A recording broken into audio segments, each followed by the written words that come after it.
Bonsoir à tous, bonsoir à toutes. Une petite vidéo pour faire une dernière mise au point sur l'affaire tristement célèbre, appelée tantôt affaire Curtis, tantôt affaire Pilarski. Toujours est-il, il s'agit bien entendu de cette dramatique incident, accident même, qui s'est produit dans les forêts de l'Aisne en France en 2019, lorsque Elisa Pilarski a été dévorée vivante, n'est pas le terme, mais a été massacrée par un chien, par les morsures d'un chien. Aujourd'hui, les études sont unanimes, les experts sont tous d'accord. Il s'agit bel et bien du chien Curtis qui est responsable de ce drame. Responsable veut-il pour autant dire coupable? C'est là que je ne suis plus d'accord. Cependant, je vous fais cette vidéo parce que les informations continuent de fuser et j'hésitais à encore faire un épisode de l'enquête animale parce que récemment la presse, dont l'Oise Hebdo, a révélé le témoignage d'une dénommée Aurore qui est l'ex-femme, l'ex-compagne de Monsieur Christophe Ellul. Et dans son témoignage, elle nous révèle des choses assez troublantes. Elle nous révèle qu'en réalité, elle n'est pas du tout étonnée par la tournure que prennent ces événements.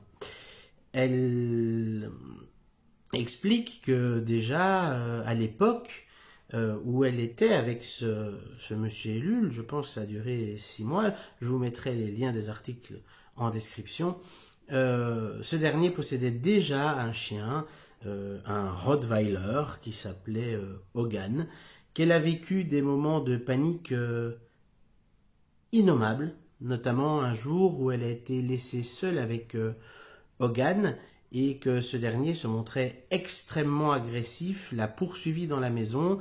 Elle a dû se cacher littéralement sous les draps de son lit et ne plus bouger jusqu'à ce que le chien oublie son envie de l'attaquer.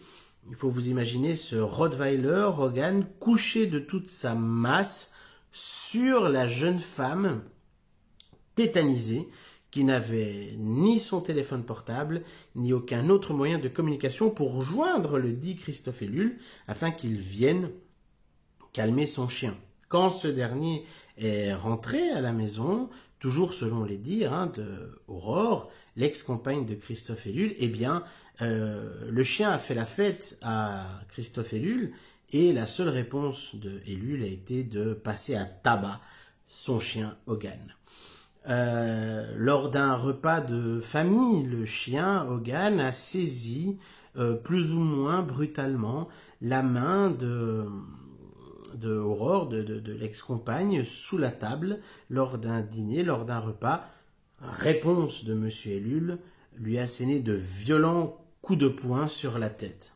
Nous voyons donc là les méthodes d'éducation, de dressage que pratiquait monsieur Ellul. Mais ça ne s'arrête pas là. Ce témoignage nous raconte comment monsieur Ellul manipulait déjà à l'époque sa belle famille, faisait du chantage affectif, se victimisait. Ça nous montre aussi, ça nous explique aussi, elle témoigne aussi, donc selon ses dires, que Hogan, le Rottweiler, subissait déjà un entraînement intensif au mordant. Je vous passe encore tous les détails où il y a pléthore de messages Facebook, donc de la messagerie Facebook, de conversations où monsieur Ellul reconnaît faire venir clandestinement des pitbulls, reconnaît falsifier les papiers pour pouvoir détenir ces chiens en les faisant passer pour d'autres races ou des croisements fantaisistes. En gros, une chose est certaine, aujourd'hui, Monsieur Christophe Ellul est mis en examen. Il est mis en examen tout simplement pour homicide involontaire, car de par tous les actes qu'il a perpétrés auprès de ces chiens, de ces animaux, eh bien, ce conditionnement brutal de Curtis a certainement poussé ce dernier à se retourner violemment, à entrer en transe par conditionnement contre Elisa Pilarski. Bien entendu, nul ne peut penser, je l'espère, que M. Ellul, aussi dépréciable soit-il pour la maltraitance avérée aujourd'hui et sa participation avérée aujourd'hui dans le trafic de chiens, et pour autant souhaiter ni la mort de Madame Pilarski, ni encore celle de son enfant à naître Enzo. Là n'est pas le propos. On peut aussi lire dans ce recueil de témoignages de la dite Aurore que Christophe Ellul, en fait, il n'a pas l'air d'aimer les animaux. Il avait un besoin presque d'ordre de compensation. Il voulait avoir un gros chien, il voulait s'affirmer, un besoin de s'affirmer, que ce soit avec un gros chien, que ce soit avec une grosse voiture, dont le 4x4 d'Elisa Pilarski, et j'en passe. On a aussi un autre article sur lequel on a aussi voulu faire une vidéo, c'est tout simplement la dame qui a créé une cagnotte Litchi pour venir en aide à Curtis, parce que, et on la comprend, et ce fut ma première réaction au tout début de cette affaire. J'avais refusé de me prononcer et je voulais pas me prononcer parce que moi aussi j'avais peur que ce soit un délit de sale gueule, tout simplement. Parce que oui, pitbull, alors délit de sale gueule. Et je m'étais dit moi aussi, évidemment, ça tombe sur un pitbull, ça va forcément être la faute du pitbull. Donc j'étais moi-même enclin à prendre la défense de Curtis. Mais j'ai suspendu mon jugement. Pourquoi ? Parce que je connais un peu le milieu de la chasse à courre. Et alors, ce qui est rigolo, c'est que au moment où on a lancé notre vidéo, la véritable histoire de Curtis, les gens ont pensé qu'on était contre, qu'on était contre à l'attaque les pitbulls. Or, pas du tout. Moi, c'est justement des chiens que j'adore, aussi les Amstaff, les Staffy. Ce sont mes chiens de cœur. J'en ai eu beaucoup, j'en ai aidé beaucoup au travers mon travail. Je suis actif dans la protection animale. C'est des chiens pour qui j'ai une affection extrême. Et je sais comment se déroulent les trafics de ces chiens.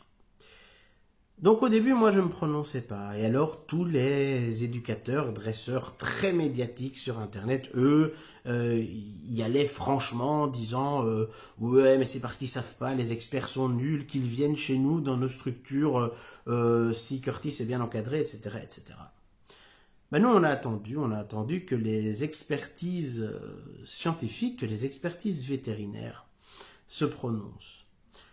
J'ai jamais vraiment cru à l'incident de la chasse à courre pour la simple et bonne raison que les chiens de chasse à courre, en réalité, je suis contre la chasse à courre. Hein, c'est vraiment, pour moi, très franchement, une pratique vraiment d'un autre temps, d'un autre siècle, qui n'a plus lieu d'être. Pour moi, c'est excessivement cruel. Pour moi, c'est instrumentaliser les chiens. On n'est pas du tout dans le cas du chasseur qui a son chien ou ses deux braques ou ses deux setters ou son retriever et qui a là comme un chien de famille. Non, là, on a vraiment des grosses meutes et souvent, il y a des dérives. Je suis pas pour du tout. Ceci étant, il faut pouvoir rester objectif et dire que ces chiens sont éduqués de telle façon que si, par exemple, les chiens de la chasse à courre sont conditionnés, entraînés à, je ne sais pas moi, à chasser le daim, eh bien, lors d'une battue de chasse à courre, ils ne vont s'intéresser que aux daims. Ils ne vont pas commencer à poursuivre les sangliers, ni les renards, ni les blaireaux. Ils vont se focaliser sur les proies pour lesquelles ils ont été entraînés à la chasse. Outre cela, les chiens de chasse sont des chiens excessivement avenants, affectueux envers l'être humain. Donc, c'eût été très étonnant, à dire vrai, que des chiens de chasse à courre s'en prennent à une jeune femme. On voit parfois des vidéos d'associations animalistes extrémistes qui frappent et maltraitent les chiens de chasse à courre. Et ces chiens ne se rebellent pas, ne font rien. Ce sont des chiens sélectionnés. Les chiens de chasse font partie des races de chiens les plus travaillées, les plus sélectionnées depuis que l'on a domestiqué cet animal. Donc j'étais perplexe parce que mon cœur balançait. Alors je me suis dit, oui, ça va encore donner une mauvaise image des pitbulls. Et puis la chasse, je suis pas pour la chasse, mais en attendant, étant animaliste, moi je pars du principe que ce soit dans un cas ou dans l'autre, que ce soit dans le cas de la chasse à courre, ou que ce soit dans le cas des combats de chiens, le chien n'est pas coupable de ce qu'on lui fait faire. Le chien, il est facilement conditionnable. Ce n'est pas de la faute des chiens de chasse si on les oblige à chasser, même si après, par le conditionnement, ils y prennent du plaisir. Et ce n'est pas de la faute des chiens de combat si on les a conditionnés à combattre.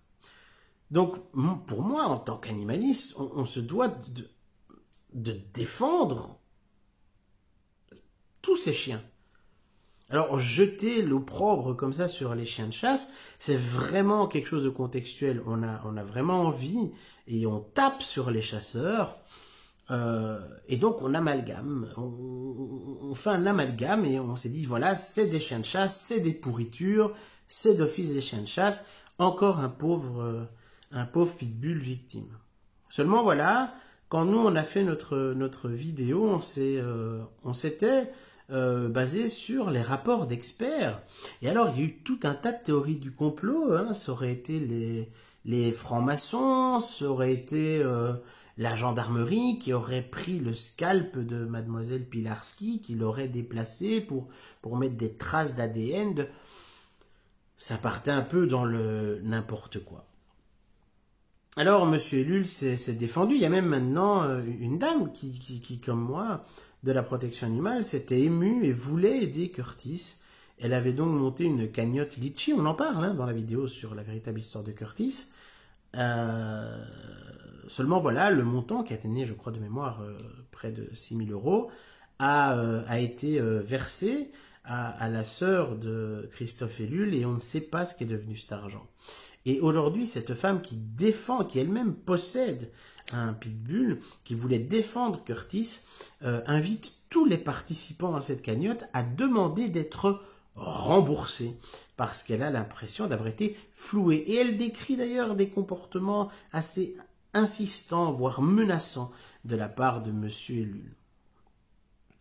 Alors, le message que moi je veux vous faire passer, c'est que moi je pense qu'on ne fera plus de vidéos sur le sujet, déjà parce qu'il y en a pas mal. Hein.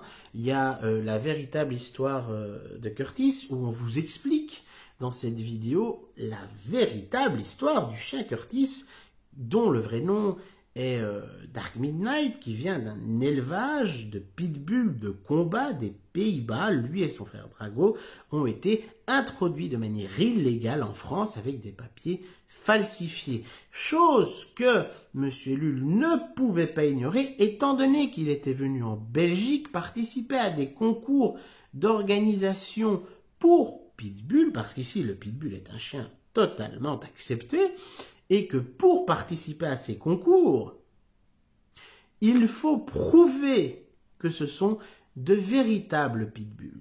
Donc on ne peut pas d'un côté prétendre ignorer et avoir été floué par un éleveur en l'occasion l'Itam Kennel Club, en l'occurrence, pardon, l'Itam Kennel Club aux Pays-Bas, et dire, ah bah zut, alors je croyais que c'était un croisé Whippet Patterdale Terrier, alors que d'un autre côté, on a les papiers, parce que pour participer à ces concours, il faut montrer patte blanche, il faut montrer les documents officiels, donc des papiers officiels indiquant que Drago et Curtis sont des pitbulls existent. Il est très clair aujourd'hui, en écartant bien sûr un désir qui était complètement fou de vouloir préméditer le décès tragique de sa compagne du moment et de son enfant à naître. Ce qui est clair, c'est que M. Ellul participe à la maltraitance animale. M. Ellul participe au trafic de chiens de combat. Je vous invite à aller lire tous les articles dans la description. Vous y verrez des retranscriptions et des captures d'écran de conversations tenues par Christophe Ellul lui-même, où il avoue détenir des pitbulls de combat, où il avoue que le grand-père de Drago, son chien, ne perdait jamais un combat, qu'il avait peur qu'on le lui vole, car c'était un chien de combat d'exception. Alors, vous qui aimez les animaux, vous avez tendance à vouloir défendre Curtis plus que tout, parce que d'une part, pour vous, la chasse, c'est dégueulasse, et d'une autre part, on en a marre de toujours taper sur les pitbulls et les amstaffs. Mais vous vous trompez de cible. Premièrement, parce que combattre la chasse à court, certes, pourquoi pas? Et on peut en débattre. Mais pour autant, Curtis est aussi une victime. Et ça, je suis à 100% d'accord avec toutes ceux et celles d'entre vous qui le pensent. Il est victime du conditionnement et du dressage barbare qu'il a reçu de la part de son maître. C'est ce conditionnement qui a fait de Curtis ce chien incapable de se contrôler, ce chien avec des instincts, un patron moteur de mise à mort réveillé à son maximum, avec une obsession, avec des troubles du comportement liés à la morsure compulsive, qui ont mené au drame qui s'est passé en 2019. Défendre Curtis, ce n'est pas défendre Christophe Ellul. Il faut savoir raison garder. Ou on place Curtis dans un établissement spécialisé, mais ce chien n'aura plus jamais une vie normale. Ou parce que, à cause du dressage qu'il a subi, Curtis est devenu un danger pour la société, un danger pour quiconque l'approche, pour les autres chiens. On a vu des messages d'Elisa Pilarski qui le disait elle-même peu avant le drame. Un type se baladait avec un malinois lâché. Heureusement que je promenais ma femelle. Si c'eût été les autres chiens, ce serait parti en carnage. Donc, ils étaient conscients d'avoir des chiens dangereux. Oui, des chiens de combat. Ce n'est pas plus compliqué que ça. Il faut dénoncer ça. Il faut absolument dénoncer le trafic des chiens de combat. Si vous prenez la défense de M. Ellul, vous ne prenez pas la défense de Curtis. Et vous salissez la mémoire d'Elisa Pilarski. Si vous prenez la défense de Christophe Ellul, au lieu de prendre la défense de Curtis, vous prenez la défense du trafic de chiens de combat. Vous prenez la défense de la pratique des combats de chiens. Vous pouvez voir sur le site de l'ADSCAC, www.adscac.com, un article dans la section articles où on explique à quoi servent les chiens appâts, comment on entraîne ces chiens de combat à être si virulents et mortifères auprès de leurs congénères. C'est quelque chose de dramatique. Dites-vous bien que si Curtis était tombé entre de bonnes mains de quelqu'un qui aimait vraiment les animaux, certainement comme vous qui voulez tant le défendre, jamais, jamais ce drame ne se serait produit et jamais, au grand jamais, ce chien n'aurait commis de telles atrocités. Parce qu'un chien, lorsqu'il est chiot, malgré le bagage génétique qu'il peut avoir, est toujours reformatable. On peut toujours le remettre dans le bon chemin. Mais là, non. Les pratiques de Christophe Ellul avec ses animaux, il y a encore d'autres témoignages où on explique qu'il devait garder les chiens d'une amie et qu'il les laissait sans les nourrir, que les chiens avaient la peau sur les os, qu'ils nageaient dans leurs excréments, plein de fientes dans les baignoires. Enfin, ce sont des témoignages atroces. Comment vous pouvez encore croire que ce monsieur Ellul est un ami des animaux? Un SMS envoyé à Elisa Pilarski quelques minutes avant le drame. SMS de Christophe Ellul qui a été retrouvé lorsque l'on a en février trouvé le téléphone de la victime, donc Madame Pilarski. On a retrouvé en faisant un désossage, en analysant les données du téléphone, un SMS de Monsieur Ellul qui disait, en parlant de Curtis, « Je vais le faire piquer ». Aujourd'hui, il défend son innocence bec et ongle, or à ce moment-là, il reconnaissait que son chien était dangereux. On est face à un homme qui participe au trafic de chiens de combat. On est face à un homme qui s'en vante. On est face à un homme qui apparemment, selon toute vraisemblance, a détourné les fonds d'une cagnotte Litchi mise en place par ses soutiens, des gens comme vous qui voulaient soutenir Curtis pour en faire on ne sait pas trop quoi. On est face à un homme qui a menti à la justice pour sauver ses miches. Alors non, quand on aime les animaux, on ne défend pas des gens qui maltraitent leurs chiens. On ne défend pas des gens qui participent au combat de chiens, au trafic d'animaux. Les personnes comme Christophe Ellul ne sont pas des amis des animaux. Et défendre Curtis, c'est dénoncer les comportements de M. Ellul, afin que la justice le sanctionne comme il se doit, pour donner l'exemple et pour que les gens, avant de commettre de telles barbarités, de tels actes de barbarie, voient en cette affaire un précédent et se disent « c'est mal, on risque quelque chose ». La justice doit passer. Nous referons une vidéo de l'enquête animale une fois qu'un verdict aura été rendu. Est-ce que Christophe Ellul va être coupable d'homicide involontaire ? Je ne sais pas. Mais aujourd'hui, le doute n'est plus permis quant à sa relation par rapport à ses chiens, par rapport au trafic de chiens, par rapport au combat de chiens. Et vous qui protégez, qui aimez les animaux, vous-même, pire, vous qui voulez le bien des hamsters, des pitbulls, des staffies, qui voulez qu'on arrête ce délit de sale gueule, eh bien vous défendez bec et ongle l'un des acteurs les plus médiatisés de tout ce qui est le plus répugnant dans ces trafics d'animaux et de chiens de combat.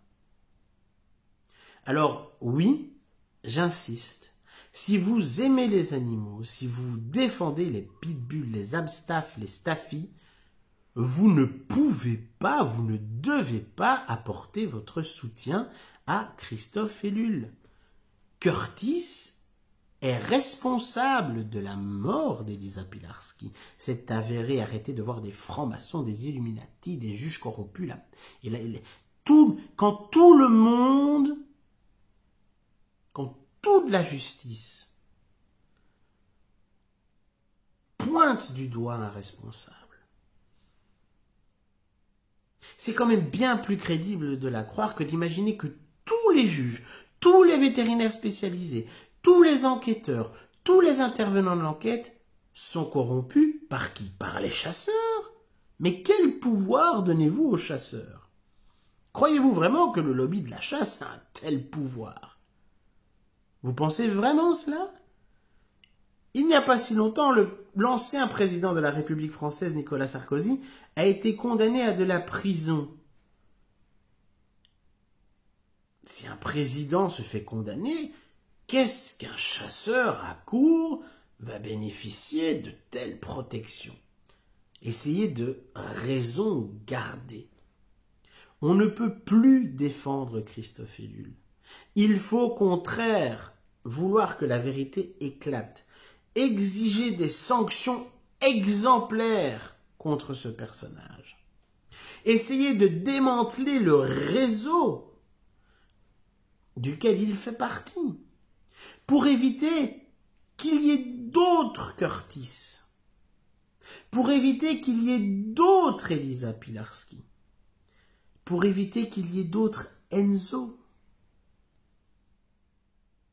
et peut-être pour donner du grain à moudre et donner à réfléchir à tous les gens qui, comme M. Ellul, pratiquent de telles insanités. Dans l'article de l'Oise Hebdo, j'avais lu, et ça m'avait marqué, que Aurore, l'ex-compagne de M. Ellul, d'ailleurs convaincue de sa culpabilité, termine cet entretien en disant « Et c'est là que je me suis rendu compte qu'Elisa Pilarski serait pu être moi ou ma fille, finalement, avec Hogan. Il a toujours éduqué, dressé ses chiens dans la violence, en les frappant. C'est ça, un ami des animaux? C'est ça pour vous l'idéal de l'ami des animaux? C'est ce genre de personnage que vous voulez défendre? Tout ça pour taper sur la chasse, mais on tape bien assez sur la chasse. Et il y a beaucoup à dire sur la chasse. Et on peut parler de la chasse. Mais ne mélangez pas tout. Ne mélangez pas tout. Le comportement que vous avez aujourd'hui à défendre bec et ongle, coûte que coûte contre vents et marées, en vous inventant des complots plus ridicules les uns que les autres à longueur de temps, pour défendre Ellul, c'est du sectarisme, c'est ridicule. Plus personne ne vous prend au sérieux. La justice est en train de faire son travail. Et condamnation, il doit y avoir. Et au moins, une interdiction catégorique, formelle, à ce personnage de détenir à l'avenir quelque animal que ce soit. Nous reviendrons faire une dernière vidéo de l'enquête animale une fois que le verdict et que le jugement sera terminé. L'ADSCAC et l'info animale, c'est pas un truc, c'est pas le magazine détective. C'est triste, en plus, vous qui défendez les animaux, c'est toujours le paradoxe, vous mettez tout dans des cases.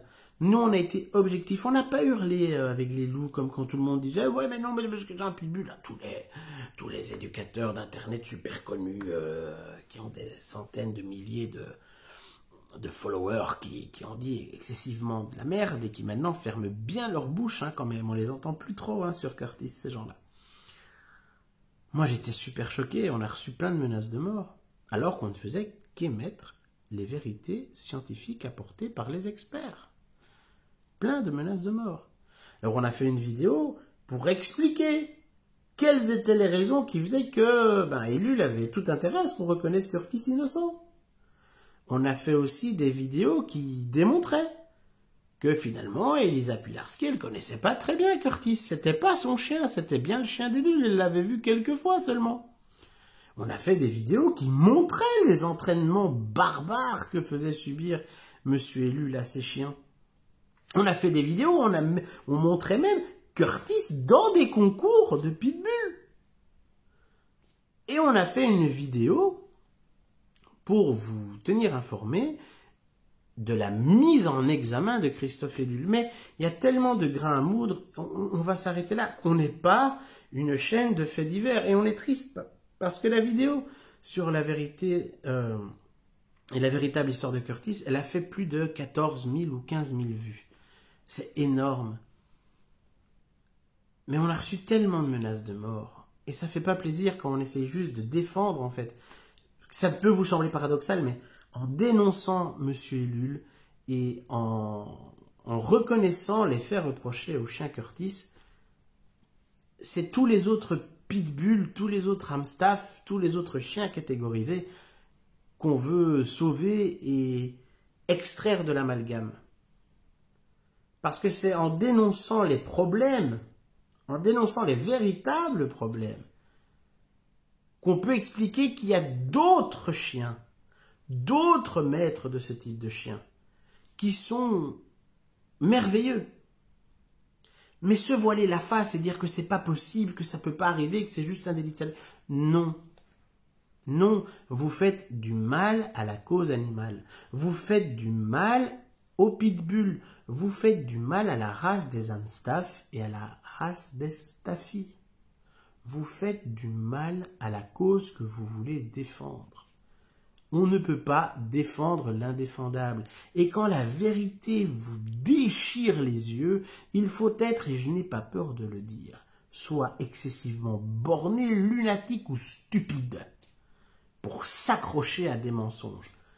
Mensonge d'une personne qui, au plus on creuse son passé, il avait demandé à sa fille il a bloqué sa fille de Facebook pour qu'elle n'ait plus accès à leurs conversations privées, pour qu'elle ne puisse pas les donner à la justice. Il a contacté son ex-femme afin de lui demander de ne pas révéler à la justice ce qu'il faisait subir à son Rottweiler Rogan, pour qu'on ne construise pas autour de lui, eh bien tout simplement un profil, son profil, le profil d'un homme qui maltraite ses chiens, d'un homme qui participe au combat clandestin de chiens et au trafic d'animaux. Voilà. D'après tous les éléments que nous avons, c'est ce portrait-là de Christophe Ellul qui se dessine. Alors à vous de voir si vous voulez démontrer que ces chiens peuvent être des bons chiens de famille et de compagnie, ou si vous voulez bec et ongle défendre un homme qui est indéfendable. Indéfendable. Outre l'homicide involontaire, ce que cet homme a fait subir à tous ces chiens est indéfendable. Et si malgré tout vous voulez le défendre, eh bien vous êtes indigne de vous considérer, comment osez-vous vous appeler, ami des animaux ou ami des chiens ou défenseur de la cause animale. Non. Si vous vous taisez, si vous soutenez Ellul, vous cautionnez le trafic d'animaux de combat, les combats de chiens et la maltraitance animale. Vous ne vous prétendez dès lors pas militant ou ami des animaux, parce que vous ne l'êtes pas. Parce que qui ne dit mot consent si vous ne dites rien, ou pire, si vous soutenez, vous êtes complice. Et ça, c'est important que vous l'entendiez. C'est important que ça fasse tilt ici chez vous. Alors oui, on a eu plein de vues, alors oui, voilà, on pourrait continuer, ça fait des vues, les trucs sur l'affaire Pilarski, mais c'est pas ça, nous, notre chaîne, on donne des conseils comportementaux, des conseils vétérinaires, des conseils sur les chiens, les chats, on fait des documentaires historiques sur l'American Staff, l'histoire du Chihuahua, les chats en Égypte, les rats dans l'histoire, on fait du fact-checking sur la survaccination, sur les poissons rouges, sur comment fonctionnent les vermifuges. On a plus d'une centaine de vidéos et les gens viennent tous pour Ellul, tous pour Ellul. On reviendra une fois que l'affaire sera clôturée et jugée, parce que nous ne sommes pas la justice. Mais au vu des éléments que nous avons, pour nous la vérité saute aux yeux. Peut-être nous trompons-nous, auquel cas nous ferons en temps voulu notre mea culpa, mais il ne faut pas être naïf. Il ne faut pas être naïf. Défendre les animaux, c'est s'en prendre à ceux qui leur font du mal Et ça, vous devez le comprendre. C'est pas avoir une marotte comme ça de dire « Ah, la chasse, c'est de la merde, alors on va tout donner à la chasse. » La chasse, c'est peut-être de la merde, c'est votre opinion, chacun la sienne, mais ça n'a rien à voir. Sachez que si la chasse, c'est atroce, les combats de chiens, c'est pas mieux, c'est tout aussi horrible. Donc ne prenez pas parti pour des gens qui pratiquent, qui font vivre de telles pratiques barbares. Donc voilà, en plus, avec tout ça, on a eu beaucoup plus de menaces de mort que d'abonnés. Hein, personne ne s'abonne à la chaîne, ils viennent juste voir un peu parce qu'ils ont le goût du sang, le goût de « Ah, qu'est-ce qui s'est passé ?» Mais nous, ce qu'on veut, c'est que vous vous abonniez, que vous nous souteniez, que vous alliez sur www.x4.com, que vous lisiez nos articles. On est là pour vous aider, on vous donne des conseils, etc. On n'est pas la revue du crime animal. Donc si vous aimez les chiens, si vous aimez ce qu'on fait, ben, abonnez-vous. C'est le meilleur moyen pour vous de nous montrer votre soutien. Tout ce qu'on fait, c'est gratuit, c'est pour vous. Voilà. Donc un pouce bleu. Laissez-nous un petit commentaire pour dire ce qui vous a plu, ce qui vous a déplu. Partagez les contenus. Vous vous dites, tiens, c'est vrai, le chat de ma belle-sœur, ben, il fait ses griffes sur les canapés. L'info animal a fait une vidéo dessus, je vais lui envoyer. Ah tiens, c'est vrai, je vais envoyer à mon frère comment bien jouer avec son chat. Ah tiens, c'est vrai, ma tante m'a dit que son chat faisait hors de sa litière. Il y a une vidéo de Latskak, de l'info animal là-dessus, je vais lui partager. Ah tiens, pourquoi le chien grogne, ça c'est intéressant, je vais partager ça sur mon mur. Laissez-nous des pouces bleus, qu'on se fasse remarquer sur les algorithmes. Et abonnez-vous si c'est pas fait. On a 14 000 vues, si tout le monde s'était abonné, on aurait déjà une chaîne. Et alors, une fois qu'on aura les 1000 abonnés, on peut faire plein de trucs sont envisageables. On a envie de faire plein de choses, de partir en reportage, de partir en interview, d'aller voir des élevages, d'aller voir plein de choses, pour vous apprendre plein de choses. Le but, c'est de vous faire découvrir plein de choses. Il y a des livres qui sont en préparation. Des livres sur la nourriture, des livres, peut-être même un livre que quelqu'un est en train d'écrire pour nous sur l'affaire Ellul, mais on attendra le jugement, pour retracer l'histoire. Ce qui est intéressant dans cette affaire, outre évidemment le drame qui pour moi n'est pas intéressant, ce qui est arrivé à Elisa Piraski, c'est pas intéressant, c'est horrible et dramatique et ça n'aurait jamais dû se produire. Par contre, ça révèle l'horreur et la dangerosité que peuvent déclencher les trafics illégaux de chiens et les combats de chiens clandestins. Donc pour toutes ces raisons, si vous aimez notre travail, si ce que je vous dis vous semble à peu près sensé, eh bien abonnez-vous, soutenez-nous, on sort des vidéos fréquemment, activez la clochette, c'est gratuit, ça le sera toujours. Alors qu'est-ce qui vous en empêche ? Voilà, c'était le dernier point sur l'affaire Ellul. J'espère que notre point de vue est clair. Ne soyez pas virulents dans les commentaires. Vous serez modérés, vous serez supprimés. Voilà. Je pense qu'il faut savoir raison garder. Si vous suivez notre travail, vous voyez qu'il est sérieux, qu'il est sourcé. Voilà. On est animaliste, mais animaliste éclairé. Alors, si ça avait été les chasseurs, on aurait tapé fort sur les chasseurs. Croyez-moi, hein, on n'aurait pas fait de cadeau. Hein. S'il avait été avéré que c'était les chiens de chasse qui avaient fait ça à Pilarski et qu'on avait tapé à tort sur un pauvre pitbull juste parce que c'était un pitbull, on aurait défoncé la chasse. Hein. Seulement, on ne tolère pas plus. Qu'on accuse à tort, qu'on maltraite, qu'on dénigre et qu'on s'en prenne, qu'on jette de l'opprobre sur des chiens de chasse, alors qu'ils sont innocents. S'il vous plaît, dites-moi qu'on vit dans une société où ce ne sont pas les opinions et les haines qui dirigent la justice, mais bien la recherche de la vérité. Sur ce, je vous souhaite une bonne soirée. Je vous retrouve, moi, mercredi pour une nouvelle vidéo de l'infoféline sur le ronronnement. Jusque-là, prenez soin de vous et surtout, prenez bien soin de vos poils.